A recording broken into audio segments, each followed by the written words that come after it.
Artificial intelligence specialist.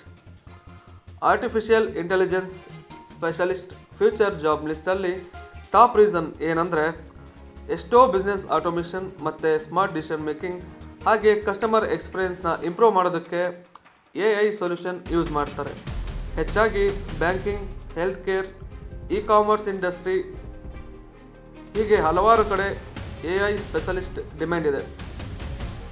ಹಾಗಿದ್ರೆ AI specialist ಯಾರು? ಹುಡುಕಾಟ ಮಾಡೋ ಆಲ್ಗೊರಿದಮ್ಸ್ ಡೆವಲಪ್ ಮಾಡಿ, ಡಾಟಾ ಅನಲೈಸ್ ಮಾಡಿ, ಮಷಿನ್ ಲರ್ನಿಂಗ್ ಮಾಡೆಲ್ಸ್ ಡಿಸೈನ್ ಮಾಡೋರು.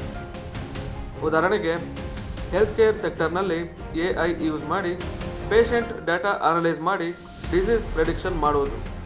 ಹಾಗೆ ಇವರ ಸ್ಯಾಲರಿ ರೇಂಜ್ ಏನಿರುತ್ತೆ ಅಂದರೆ ವರ್ಷಕ್ಕೆ 15ರಿಂದ 50 ಲಕ್ಷ.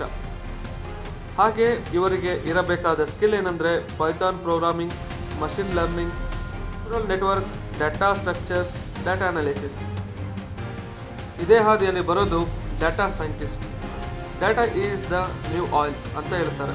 ಹಾಗೆ ಇಂದಿನ ಡಿಜಿಟಲ್ ಎರಾನಲ್ಲಿ ಎಲ್ಲ ಬಿಸ್ನೆಸ್ಗಳು ಹಾಗೆ ಕಂಪನೀಸ್ ಡಾಟಾ ಕಲೆಕ್ಟ್ ಮಾಡ್ತಾ ಇರ್ತವೆ. ಡಾಟಾ ಸೈಂಟಿಸ್ಟ್ ಕೆಲಸ ಕಲೆಕ್ಟ್ ಮಾಡಿದ ಡಾಟಾನ ಅನಲೈಸ್ ಮಾಡಿ ಮೀನಿಂಗ್ಫುಲ್ ಇನ್ಸೈಟ್ ಎಕ್ಸ್ಟ್ರಾಕ್ಟ್ ಮಾಡೋದು.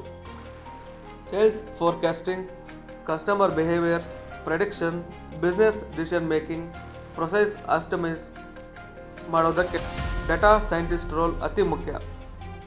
ಎಕ್ಸಾಂಪಲ್, ಇ-ಕಾಮರ್ಸ್ ಪ್ಲ್ಯಾಟ್ಫಾರ್ಮ್ನಲ್ಲಿ ಕಸ್ಟಮರ್ ಯಾವ ಪ್ರಾಡಕ್ಟ್ಸ್ ಇಂಟ್ರೆಸ್ಟ್ ಇರುತ್ತೆ ಹಾಗೆ ಪ್ರೆಡಿಕ್ಟ್ ಮಾಡೋದಕ್ಕೆ ಡಾಟಾ ಸೈಂಟಿಸ್ಟ್ ವರ್ಕ್ ಮಾಡ್ತಾ ಇರ್ತಾರೆ. ಹಾಗೆ ಇವರ ಸ್ಯಾಲರಿ ರೇಂಜ್ ಕೂಡ ತುಂಬ ಚೆನ್ನಾಗಿದೆ, ವರ್ಷಕ್ಕೆ 10ರಿಂದ 40 ಲಕ್ಷ.